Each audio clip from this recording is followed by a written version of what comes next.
জানো তো, মন খারাপ থাকলে হঠাৎ করে মন ভালো করার অনেকগুলো উপায়ের মধ্যে একটা হলো নিজেকে কোনো না কোনো কাজে ব্যস্ত রাখা। হোক না সেটা কোনো শিল্পের কাজ। এই যেমন আমাকেই দেখো, যখনই কোনো না কোনো কারণে মন খারাপ থাকে, কোনো না কোনো কাজে নিজেকে কিন্তু ঠিক ব্যস্ত রাখার চেষ্টা করি। আজ নিয়ে বসে পড়েছি একটা বড় সড়ো কাজ।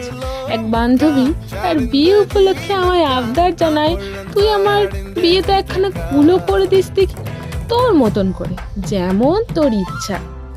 প্রথম দিকে না না করলেও অনেক ভয়ের পরেও তার সাহসে কুলোটা কিন্তু শেষ করেছি। আচ্ছা, তোমরা দেখে জানিও তো ঠিক কেমন হয়েছে, লালের ওপর সুন্দর করে এই সাদা কলকা। আর যদি তোমাদের ভালো লেগে থাকে আর কি কি ধরনের কাজ তোমরা আমার কাছে দেখতে চাও, জানিও কিন্তু।